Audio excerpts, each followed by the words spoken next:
నమస్తే, welcome to our channel. నేను మీ సిరి. ఈరోజు మనతో పాటు ఉన్నారు ప్రముఖ సీనియర్ జర్నలిస్ట్ సిఎస్ రావు గారు. నమస్కారం. నమస్తే సిరి. సార్, తెలంగాణ ముఖ్యమంత్రి రేవంత్ రెడ్డి గారు ఢిల్లీ వెళ్ళడం జరిగింది. అక్కడ అమిత్ షా గారిని కలవడం జరిగిందని చెప్పేసి. సో అక్కడ ఏంటంటే కాళేశ్వరం గురించి ఏదైతే కాళేశ్వరం ఫైల్ ఉందో ఆ ఫైల్ని కూడా అక్కడికి ఇవ్వడం జరిగిందని. సో ఈ ఫైల్ అంటే ఎందుకు కాళేశ్వరం ప్రాజెక్ట్ తీసుకెళ్లారు, మళ్ళీ ఎందుకు ఇది చర్చనీయాంశం అయిపోయింది సార్? మళ్ళీ ఒకటి తెలంగాణ ముఖ్యమంత్రిగా రేవంత్ రెడ్డి ప్రమాణ స్వీకారం చేసి దాదాపు 4 రోజులు అవుతుంది. ఈ సందర్భంగా అసలు కాళేశ్వరం ప్రాజెక్టు మీద ఎలాంటి నిర్ణయం తీసుకున్నారనేది తెలంగాణ ప్రభుత్వాన్ని ప్రశ్నిస్తున్నటువంటి పరిస్థితి. ఇప్పుడు సిట్టింగ్ జడ్జి చేత విచారణ జరిపిస్తారా, లేదంటే సిబిఐ చేత చేపిస్తారా, లేదా ఈడీ చేత చేపిస్తారా, ఎవరి చేత మీరు విచారణ చేపిస్తారు అనేది ఇప్పుడు విపక్షాలు ప్రశ్నిస్తూ ఉన్నాయి.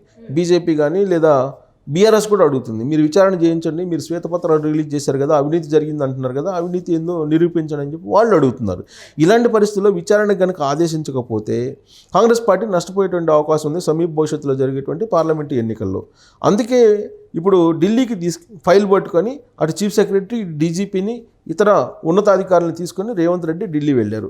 రేవంత్ రెడ్డి ఢిల్లీ వెళ్ళినటువంటి పర్పస్ ఏంటి? 2. ఒకటి, ఏఐసీసీకి సంబంధించినటువంటి కీలక సమావేశం అక్కడ జరుగుతోంది.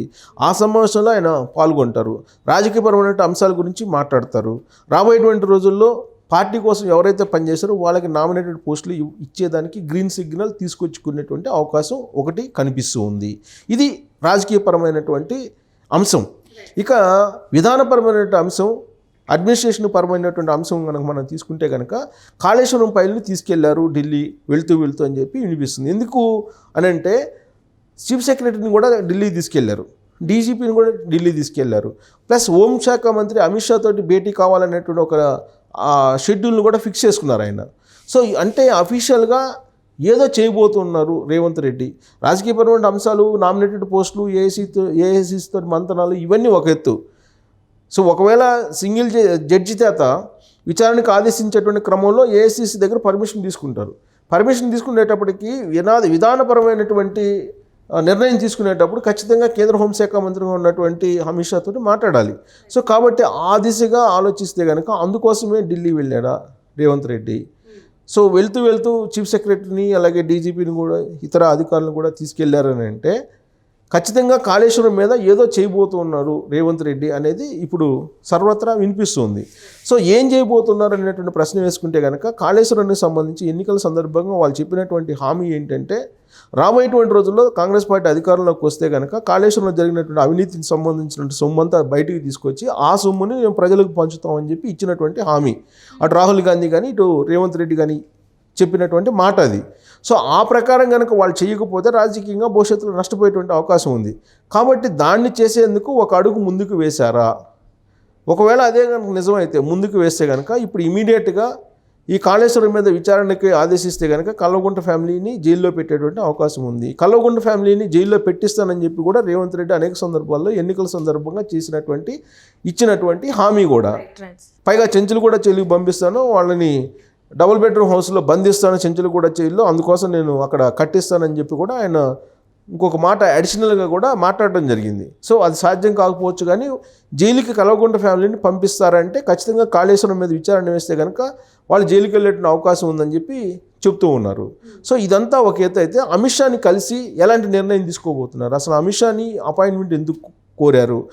నరేంద్ర మోడీని ప్రధానమంత్రి హోదాలో కలిశారు, అది కట్టసి. కేంద్ర ప్రభుత్వానికి రాష్ట్ర ప్రభుత్వానికి మధ్య ఫెడరల్ సంబంధాలు ఉండాలి కాబట్టి వాటిని సవ్యంగా నెరవేర్చుకునేందుకు కలిశారని చెప్పి అనుకోవచ్చు.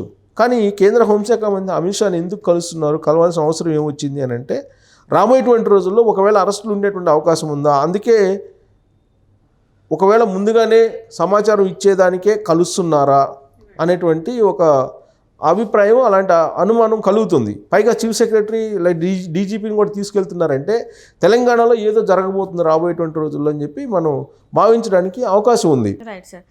ఇప్పుడు కాళేశ్వరం ప్రాజెక్టుకు సంబంధించి రకరకాలుగా వినిపిస్తుంది. ఇప్పుడు అసలు ఇంకా పనికిరాదు కాళేశ్వరం ప్రాజెక్టు అని చెప్పి చెప్తూ ఉన్నారు. కేంద్ర డ్యామ్ సేఫ్టీ విభాగం అథారిటీ ఏం చెప్తుంది?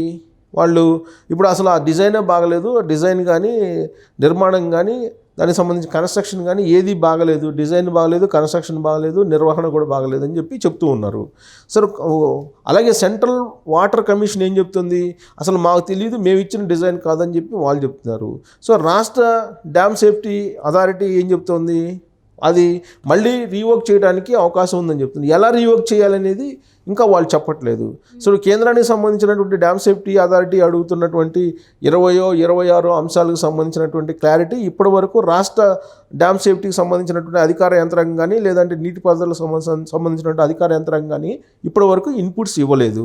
సో ఆ ఇన్పుట్స్ ఇవ్వలేదు కాబట్టి మేము దాన్ని అసలు నిర్ధారించలేకపోతున్నాము, అది మళ్ళీ పనికొస్తుందా పనికిరాదా అనేది అని చెప్పి వాళ్ళు చెప్తూ ఉన్నారు.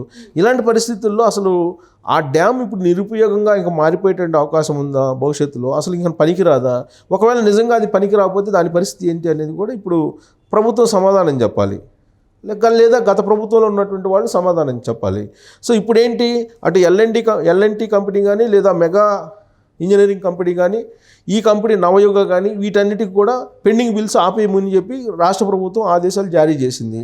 ఎందుకంటే ఇప్పుడు ఆల్రెడీ పెండింగ్ బిల్స్ కొన్ని కోట్ల రూపాయలు ఉన్నాయి, అవి కట్టాలి. ఇప్పుడు అవి కట్టొద్దని చెప్పి చెప్తూ ఉన్నారు. మేడిగడ్డ కుంగిపోయింది, దానికి సంబంధించి ఎల్ఎన్టీ వాళ్ళు మేము బాధ్యులం కాదని చెప్పి వాళ్ళు చెప్తూ ఉన్నారు. సో కాళేశ్వరం మునిగిపోయింది, దానికి సంబంధించి మేము బాధ్యులం కాదని మెగా ఇంజనీరింగ్ కంపెనీ చెప్తోంది.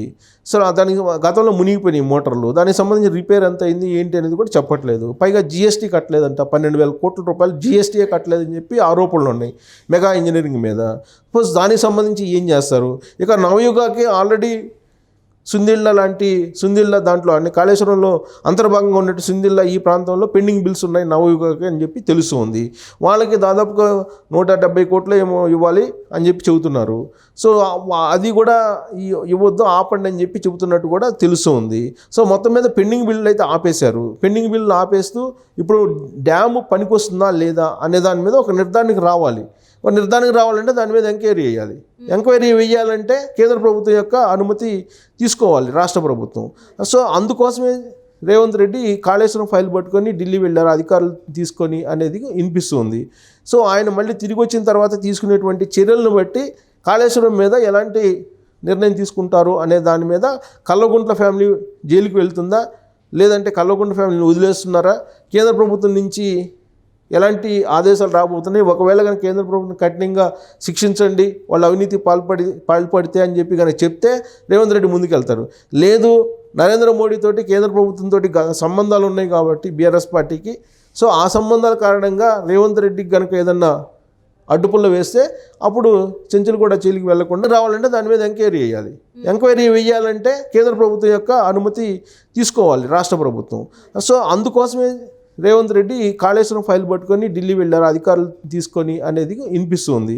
సో ఆయన మళ్ళీ తిరిగి వచ్చిన తర్వాత తీసుకునేటువంటి చర్యలను బట్టి కాళేశ్వరం మీద ఎలాంటి నిర్ణయం తీసుకుంటారు అనే దాని మీద కల్వకుంట్ల ఫ్యామిలీ జైలుకి వెళ్తుందా, లేదంటే కల్వకుంట్ల ఫ్యామిలీని వదిలేస్తున్నారా, కేంద్ర ప్రభుత్వం నుంచి ఎలాంటి ఆదేశాలు రాబోతున్నాయి, ఒకవేళ కనుక కేంద్ర ప్రభుత్వం కఠినంగా శిక్షించండి వాళ్ళు అవినీతి పాల్పడితే అని చెప్పి కనుక చెప్తే రేవంత్ రెడ్డి ముందుకెళ్తారు.